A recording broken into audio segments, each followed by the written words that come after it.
በማቴዎስ ወንጌል ምዕራፍ 24 ቁጥር 45 ላይ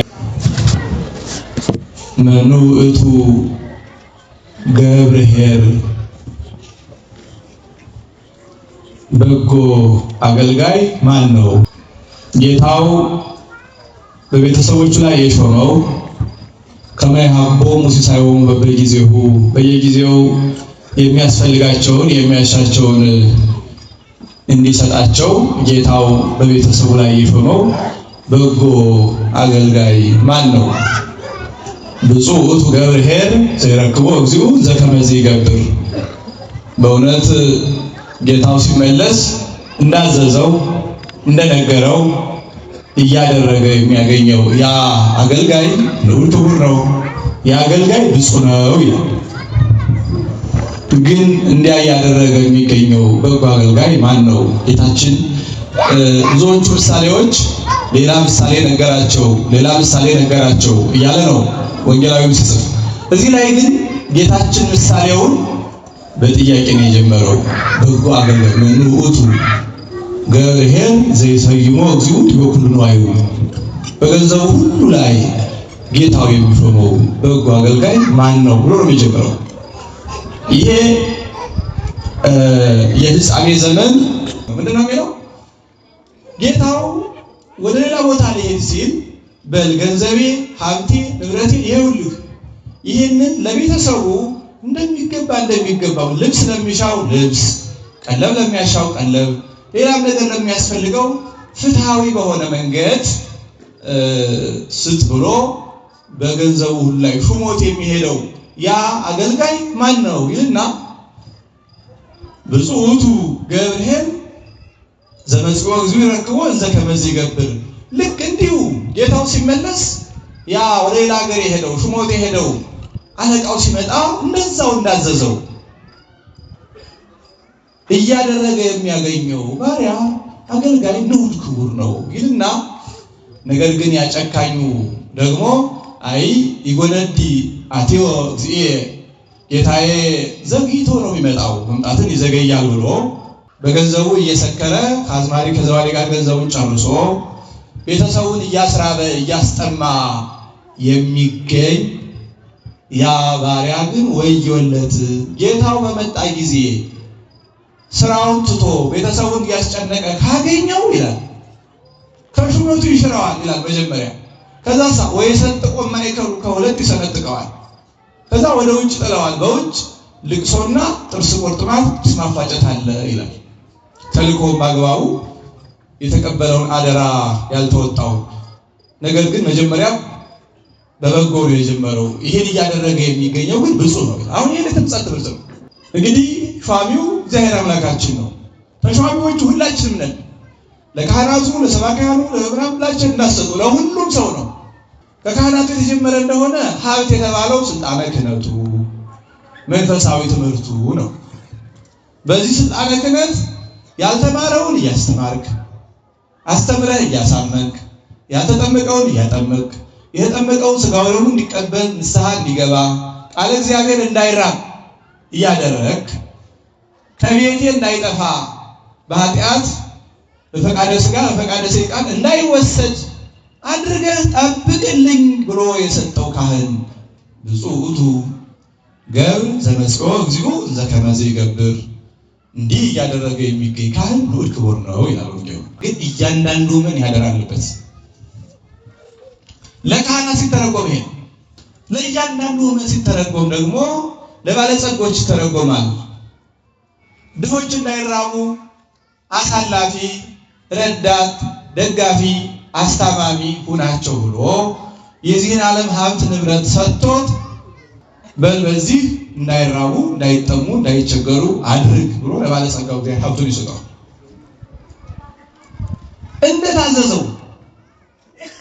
እንደታዘዘው ይሄ ሀብት ከእግዚአብሔር ያገኘሁት ነው፣ የሰጠኝ እግዚአብሔር ነው። ምናልባት እግዚአብሔር ከፈለገ እንደ ኢዮብ በአንድ ቀን ይወስደዋል።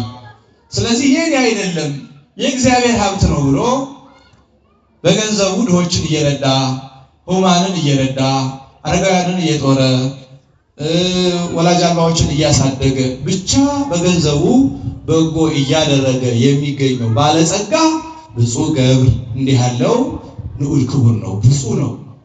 ነገር ግን ጌታዬ በጣም ይዘገያል ብሎ በገንዘቡ አመፅ ሲሰራበት፣ ኃጢአት ሲሰራበት ወይም ደግሞ ብቻውን እየተደሰተ ብቻውን እየበላ እየጠጣ ብቻዬን ይመርብኝ እያለ ጎረቤቶቹ በበትረ ረሃብ እየተደበደቡ እየተሰቃዩ እየበረዳቸው እየተጨነቁ ከወር ወር ቤት ኪራይ መክፈል እያቃታቸው እሱ ግን ዕለት ዕለት ለስጋው ከሚያስፈልጋት በላይ ወጪ እያወጣ የተገኘ እንደሆነ እንዲህ ያለውን ጌታው መጥቶ ከሹመቱ ይሽረዋል ማለት ገንዘቡን ይነሳዋል፣ ከሁለት ይሰነጥቀዋል ማለት ነፍሱ ከስጋው ይለያል። ገንዘብም አደራ ነው። ገንዘብም አደራ ነው። ሌላኛው በእውቀትም አይመስልንም እንጂ እውቀትም ራሱን የቻለ መክሊት ነው፣ ስጦታ ነው። እውቀት ሲሰጠን በእውቀታችን ሌሎችን ልንደግፍበት፣ ሀገር ልንጠቅምበት፣ ልናለማበት፣ አላዋቂዎችን ለነሱ ብርሃን ልንሆን፣ መንገድ መሪ ልንሆን፣ ያዘኑትን ልናረጋጋበት ነው። በእውቀቱ ሰው ሲጠቅም፣ ሰው ሲረዳ፣ ሲደግፍ የተገኘ እንዲህ ያለው ብፁዕ አዋቂ ነው። ነገር ግን በእውቀቱ እየታበየ እኔ ፕሮፌሰር ነኝ፣ እኔ ዶክተር ነኝ፣ እኔ ሐኪም ኢንጂነር ነኝ፣ እኔ ሳይንቲስት ነኝ፣ እኔ ምናምን ነኝ እያለ እየተመካ ብዙዎቹ በእውቀት ማጣት ተቸግረው እያየ ያረዳ ያልደገፈ በእውቀቱ የማይደግፍ እንዲህ ያለውንም እግዚአብሔር እውቀቱን ከሱ ይለያል፣ ነፍሱን ከስጋ ይለያል፣ ውጭ ያወጣዋል። ስለዚህ እውቀትም ሀብት ነው ማለት ነው። ስለዚህ በእውቀታችን ላይ ይሾመናል። አሁን በሀብቱ ላይ ይሾመ ማለት በስልጣነ ክህነት ላይ ይሾማል እግዚአብሔር፣ በገንዘብ ላይ ይሾማል፣ በእውቀት ላይ ይሾማል፣ በስልጣን ላይ ይሾማል። እግዚአብሔር ስልጣን ሲሰጠን ስልጣን ሀብተ እግዚአብሔር ነው። ይሰየም መኮንን ዘእንበለ ፈቃድ እግዚአብሔር። እግዚአብሔር በስልጣናችን ድሃ ተበደለ፣ ፍርድ ጎደለ ብለን የተገፉትን ከግፍ ልናድን፣ ያዘኑትን ልናጽናና፣ ፍትህ ልናረታ በስልጣን ላይ ይሾመናል። ነገር ግን ስልጣኑን መከታ አድርጎ ድሆችን እየገፋ አቅመ ደካሞችን እየገፋ ፍትህ እያጣመመ ጉቦ እየተቀበለ ሲያዛዝን የሚኖረውን ከሹመቱ ይሽረዋል ማለት ስልጣን እንደሆነ አይቆይም። ጤዛ ነው ያወርደዋል፣ ወይ ሰጥቆ ማይከሉ ነፍሱ ከስጋው ይለያል። ከዚያ በኋላ ለቅሶ፣ ጥርስ ማፋጨት፣ ስቃይ ወዳለበት ወደ ውጭ ወደ ጨለማው ይጥለዋል። ስለዚህ ክርስቲያኖች በገንዘቡ ሁሉ ላይ የሾመው ማለት በስልጣን ላይ የሾመው ማለት ነው። ስልጣን ሀብተ እግዚአብሔር ነው። የኛ የሆነ ምንም የለንም። ኋላ የተሰጠነው ሀብተ እግዚአብሔር ነው። ያው ከማህፀን ይዘነው የወጣ ነው። አካል እንኳን እግዚአብሔር ነው። እኛ ምንም የለንም። አይምሯችን ራሱ ክርስቲያኖች ሀብት ነው። አካላችንም ሀብት ነው። ምንም ነገር ያለን አካል ራሱ ሀብት ነው። በአካላችን ይሄንን በአካላችን ላይ ሾመናል እግዚአብሔር። አይናችን መጥፎ እንዳያይ፣ እግራችን ወደ መጥፎ ጎዳና እንዳይገሰግስ፣ እጃችን የማይገባ ነገር እንዳይነካ፣ ጆሮአችን የማይገባ ነገር እንዳይሰማ፣ ወደ በአንደበታችን ሁሉ ነገር እንዳይወጣ ወይም ወደ አፋችን የማይሆን ነገር እንዳይገባ፣ ልባችን ቂም እንዳይቋጥር፣ ሰውነታችን አጠቃላይ እንዳይረክስ በሰውነታችን ላይ ሹሞናል። እያንዳንዱ ሰው በገዛ አካሉ ላይ ተሹሟል። ጌታዬ ሹሞኛል ብሎ አደራውን አውቆ ሕዋሳቱን ሰብስቦ ሰርቶ ቀጥቶ ልቡን ተንኮል ቂም ከማሰብ፣ ቃሉን ከመበደል፣ እጁን ከመግደል፣ እግሩን ወደ ክፉ ከመገስገስ፣ አይኑን ክፉ ከማየት፣ ጆሮውን ክፉ ከመስማት መላ ሕዋሳቱን በበጎ የሚመራ ሰው ይሄ ንዑድ ክቡር ነው። መጀመሪያ ሰውነትን መምራት ነው፣ ሕዋሳትን መቆጣጠር ነው። አሁን አብዛኛው ሰው የተቸገረው እኮ ሕዋሳቱን መግራት፣ መምራት፣ መቆጣጠርና ማስተዳደር አቅቶት ነው። በልቡናው ቂም እየቋጠረ ተንኮል እየሸረበ በአይኑ መጥፎ ነገር እያየ በአንደበቱ ርኩሰት እየተናገረ ሰውነቱን መርቶ የማይገባ ቦታ እየወሰደ ሕዋሳቱን መምራት አቅቶታል ብዙ ሰው። ይሄ ያስጠይቃል። ስለዚህ ሁላችንም ዳኞች ነን። ሰው እኮ ሲጀመር ንጉሥ ነው። የመጀመሪያው ንግስናው ግን በገዛ ሕዋሳቱ ላይ ነው። አሁን የተቸገርነው ወጣቱ ሕዋሳቱን መግዛት እየቻለ አይደለም። ስለዚህ ሁላችንም የገዛ ሕዋሳቶቻችን ከእግር ጥፍራችን እስከ ራስ ፀጉራችን ያሉትን ሕዋሳቶቻችን የእግዚአብሔር ማደሪያዎች አድርገን እንድንመራ በአምላካችን ተሹመናል። ይህንን ስንሰራ ስንጠብቅ ሰውነታችን ስንቆጣጠር ያገኘን ብፁዓን እንባላለን። ነገር ግን ሰውነታችን ስናረክስ የተገኘን እንደሆነ ነፍሳችን ከስጋችን ለይቶ ወደ ውጭ ከመንግሥተ ሰማያት በአፋ ወዳለች በገሃነም ይጥለናል። የእያንዳንዳችን ህልፈተ ዓለም አንድ ቀን አይደለም፣ የሰማይና የምድር ህልፈት ነው እንጂ አንድ ቀን በሞት እየጠራ ስራህን በአግባቡ ተወጣሃል ወይስ አልተወጣህም እያለ እያንዳንዱን ምዕመን ይጠይቀዋል፣ ይለካዋል፣ ይቆጣጠረዋል፣ ይሰፍረዋል። ያንን በአግባቡ እያከናወነ የተገኘ ብፁዕ ነው። ግን ማን ነው እሱ? ጌታችን በጥያቄ ነው የጀመረው። አንደበቱን ገርቶ የተገኘ፣ ምዕመናን እየጠበቀ የተገኘ፣ ድሆችን እየረዳ የተገኘ፣ ፍርድ እያቃና የተገኘ። መልሱ መዘጋጀት ያለበት ዛሬ ነው፣ ያኔ አይደለም። መልስ የሚዘጋጀው አሁን ነው። ካህኑ ያላመነውን አሳምኖ ያመነውን አጥምቆ ስጋው ደግሞ አቀብሎ ንስሐ አስገብቶ መልሱን አዘጋጅቶ መጠበቅ ዛሬ ነው። ባለሀብቱም እንዲሁ፣ ባለስልጣኑም እንዲሁ፣ ባለእውቀቱም እንዲሁ፣ ሁላችንም ባለሐዋሳቶች እንዲሁ ብፁዕ ገብር የሚያሰኘውን እየሰራን እንገኝ ክርስቲያኖች። ምክንያቱም መቼ እንደሚመጣ አይታወቅም። ጌታው በመጣ ጊዜ እንዲህ ሲያደርግ የሚያገኘው ነው የሚለው። እንዲህ ሲያደርግ ማሰብ ያለብን ዛሬ እንደሚመጣ ነው። ሞት እንዲያ ስለሆነ መጠበቅ ያለበት። በሉቃስ ምዕራፍ 13 ላይ በአጸደ ወይን የተተከለች በለስ፣ አጸደ ወይን ቤተክርስቲያን ናት፣ ይህች ዓለም ናት፣ በለስ እኛ ነን። የበለሱ ጌታ የሚፈልገው ፍሬ ነው። መጥቶ ከበለሷ ተደጋጋሚ ፍሬ ካጣ ምን ያላል? ቁረጣት እንግዲህ ይላል ይላል።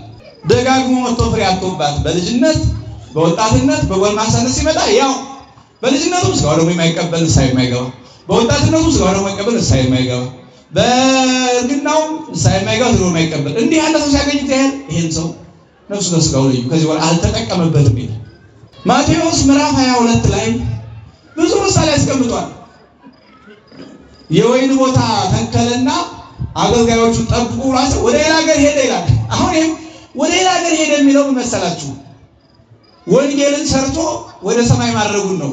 ሲመጣ ግን ከወይኑ ፍሬ አንሰጥም ብለው ጭራሽ ሌላ ችግር ፈጠሩ። ከዛ በኋላ የሚደርስባቸውን ስቃይ ይጽፋል። ማቴዎስ ምዕራፍ 25 መጀመሪያው ላይ 5 ሰነፎች 5 ልባሞች ደናግላሉ። ከዛ ሰርግ ሄዱ። ሰነፎቹ በፋኖሳቸው ዘይት ጨምረው ግን መጠባበቂያ አልያዙም። ብልሆቹ ግን በፋኖሳቸው ዘይት ሞልተው ደግሞ ፋኖስ ውስጥ ያለው ዘይት ያለቀ እንደሆነ መብራቱ ያለቀ እንደሆነ ብለው መጠባበቂያ ዘይት ይዘዋል ይልና ከዛ በኋላ ሙሽራው መንፈቀ ሌሊት ስለሆነ የሚመጣው በጣም ሲዘገይ መብራታቸው እየበራ አለቀ ዘይቱ። ከዛ ተኝተው ቆይተው ሲነቁ ሙሽራው መጣ፣ ንቁ ሲባል የሰነፎቹ ዘይቱ አልቋል። መጠባበቂያ የላቸውም እንደገና ጠርሙሳቸውን እንዳይሞሉ ይላል። ብልሆቹ ግን የጠርሙስ ሲያልቅ መጠባበቂያ ይዘዋል። እንደገና ዘይት ሲሞሉት ፋኖሳቸው እየበራ ከሙሽራው ጋር እልል እያሉ አብረው ወደ ሰርጉ ቤት ገቡ። ሰነፎቹ እነዛን ስጡን ዘይት አሏቸው። አይ ለእኛ ብቻ ነው የያዝነው ለእናንተም ለእኛም አይበቃም አሏቸው። ከዛ በኋላ እንደገና ዘይት ሊገዙ ተመልከቱ። ሙሽራው ሲመጣ እነሱ ዘይት ገዝተን እንመጣለን እስከሚሉ ጭራሽ ሙሽራው ገብቶ በር ተዘጋ። መጥተው አስገባን ቢሉ አላውቃችሁም፣ የመጣችሁት የኔን ሰርግ ልትታደሙ ነው፣ እኔ ልታከብሩ ለአንድ ቀን ነቅታችሁ ሰርታችሁ መጠበቅ አልቻላችሁምና እኔ አላውቃችሁም ብሎ በር ሳይከፈትላቸው። ሰነፎቹ ማለት ኃጥአን የዚህ ዓለም ኃጥአን በሙሉ፣ ልባሞች ማለት የዚህ ዓለም ጻድቃን በሙሉ፣ በስልጣነ ክህነታቸው ያወቁበት ካህናት፣ በሀብታቸው ያወቁበት ባለጸጎች፣ በሰውነታቸው የተጠቀሙበት ምዕመናን፣ በስልጣናቸው የተጠቀሙ ስዩማን፣ እነዚህ ዘይት ያላቸው ማለት ምግባር ያላቸው ክርስቲያኖች ማለት ነው። ሙሽራው ክርስቶስ ነው። ሰርጉ ለተምጻት ነው። ሰውነታቸውን ከኃጢአት አንጽተው የሚገባቸውን ሰርተው የተገኙት ከሙሽራው ከክርስቶስ ጋር እርሱን መስለው በማቴዎስ ወንጌል ምዕራፍ 13 ላይ እንደተጻፈው ያን ጊዜ ጻድቃን በአባታቸው መንግስት በመንግስተ ሰማያት ከፀሐይ ይልቅ 7 እጅ እያበሩ ይገኛሉ። ዓላማው ምንድነው ያላችሁ እንደሆነ ምዕመናን እየተዘናጉ ስለሚያስቸግሩ የማንሞት ይመስለናል፣ ዓለም የማያልፍ ይመስለናል፣ ሰው እንበድላለን፣ ሰው እንገፋለን። ሌሎችን ስንገፋ፣ ስናስጨንቅ፣ ስናሳዝን እንዳንገኝ ከወዲሁ ለማስጠንቀቅ ምዕመናን በስጋ ሕይወታቸው ሲዋትቱ ሲሯሯጡ የዚህን ዓለም ማለፍ ረስተውት ሞትን ዘንግተውት ተጣልተን አንታረቅም፣ አግኝተን አንሰጥም፣ አንደጋግፍም ብለው ኃጢአት ሰርተው እንዳይገኙ ለማስጠንቀቅ ነው። ማቴዎስ 18 ላይ ምን ያስቀምጧል? አንድ ጌታ አለ እና እልፍ ወቄት ወርቅ አበድሮት ሎሌውን ከረጅም ጊዜ በኋላ ሲመጣ አምጣ ክፈል ሲለው የሚከፍለው አጣ ይላል። ብድሩን አምጣ እንጂ ሲለው የለኝም። እንዲያማ ከሆነ አንተ ከቤተሰብ ሁሉ ጋር ትሸጣለህ ወይም የኔ አገልጋይ ትሆናለህ ሲለው እባክህ ማረኝ ብሎ ከጫማው ወደቀ። ለብበሉ ከጫማው ወደቀ። ከዚያ በኋላ በል ይቅር ብያለሁ አለው። እሱ ደግሞ እንዳቁ ወጥቶ ለካ ለሆነ ሰው 100 ብር አበድሯል። እሱ እኮ እልፍ ነው ያለ፣ እልፍ ማለት 10 ሺህ ማለት ነው። 100 ብር አጣለው። ኧረ እባክህ አጥቼ ነው ወንድሜ ይቅር በለኝ ነው ወይ ምን ይቅር በለኝ ነው አልምርህም አምጣ አለው ይላል። አስጨንቆ ያዘው። ከዛ በኋላ ያ ሰውዬ የሚከፍለው ስላጣ በቃ እሰረኝ ብሎ እጁ ሲሰጥ ከነቤተሰቡ ወስዶ ወህኒ ቤት አስገባው። እሱ ግን ስንት ብር ይቅር ተብሎለታል? 10 ሺህ። ከዛ በኋላ ሰዎች ሄደው ለዛ ለጌታው አየህ ያንተ አገልጋይ አንተ 10 ሺህ ወይም 1,000 ብድሩን ይቅር ብትለው እሱ ግን 100 ብር ይቅር አለልም ብሎ እስር ቤት አስገብቶታል አሉት። አንተ ጥሩልኛል አንተ እኔ እኮ ይቅር ያልኩ ይቅር እንድትል ነው። ሳህን ስምር አንተ 100 ይቅር ማለት ያቅታል? በል አንተ የኔ የዘላለም ባሪያ ትሆናለህ ወይም ደግሞ ከክብርህ እሽርሃለሁ ብሎ እንደገና አስጨንቆ ያዘው ይላል። መታረቅ፣ ለሰው ማዘን፣ መራራት እንድንለምድ ነው። ሰውን ሰው ብሎ ማወቅ። በተለይ ደግሞ ጌታችን ሲራራልን እኛ ማንራራ ከሆነ አሁን ጌታችን እኛ አጥፍተን እኛ በድለን ሞት የሚያስፈርድ ስራ ሰርተን ስለነበር መጥቶ ስጋችን ለብሶ እኛ የሆነውን ሆኖ እኛ የማንችለውን የሞት ዕዳ ከፍሎ በቀራንዮ ይቀራል። አሁን እኛ ሶስታችን ወንድም ወንድሙን ያስቀይማል፣ ጎረቤት ጎረቤቷን ታስቀይማለች፣ እህት እህቷን፣ ወንድም ማቴዎስ ምዕራፍ 6 ላይ ጌታችን ጸሎት ባስተማረበት ክፍል ላይ ይቅር ብትሉ ይቅር ትባላላችሁ፣ ይቅር ባትሉ ይቅር አትባሉምና ይቅር እንድትባሉ ከፈለጋችሁ እናንተ ይቅር በሉ። ንስሐ ገብተን ስጋውን ደሙን ተቀብለን ከሱ ጋር ሆነን እንድንገኝ ሙሽራው ሲመጣ እነዛን ጠባባት ደናግልን መስለን አብረን ወደ ክብሩ እንድንገባ። እንዲህ ሲያደርግ የሚያገኘው በጎ አገልጋይ ማን ነው አለ ጌታችን። እዚህ የመጣነው አሁን ይህንን የቤት ስራ ወስደን ማታ ቁጭ ብላችሁ ስትመለሱ ምን እናደርጋለን? ሁላችንም በየቤታችን እኔ አሁን የተሰጠኝ ነገር ምንድነው? ሕዋሳቴን እንዴት አድርጌ ነው ምን በደል በድያለሁ በአካሌ? ከዛ ውጭ ደግሞ ከአካሌ ውጭ ሀብት ነው ያለኝ፣ ስልጣነ ክህነት ነው ያለኝ፣ እውቀት ነው ያለኝ፣ ጉልበት ነው ያለኝ። በስልጣነ ክህነቴ፣ በእውቀቴ፣ በዳኝነቴ፣ በገንዘቤ ምን በጎ ነገር መንግስት ላይ ያስገባ የሚችል እግዚአብሔርን ደስ ያሰኝ የሚችል ምን ሰርቻለሁ ይባላል። ትምህርት የሚመጣው ለዚህ ነው። አሁን ያቀል ልምድ አድርጎብን ሰባኪው ጮኸ ይሄዳል። ምመናው ጥሩ አስተማረ፣ ዛሬው ሰባኪ እስከዚህ ነው ብሎ ይሄዳል። እኛ ልገመግሙ አይደለም የመጣችሁት፣ ራሳችሁን ልገመግሙ ነው። እኔ ምን አይነት አገልጋይ ነኝ? ማን ነኝ እኔ? መኑ ውእቱ ገብርኄር አይደል ያለው ጌታችን። እንዲህ ሲያደርግ የሚገኘው አገልጋይ ማን ነው አለ። እንጀራ አምላክ ራሳችን እንድንመረምር ይርዳን። ይቆየን።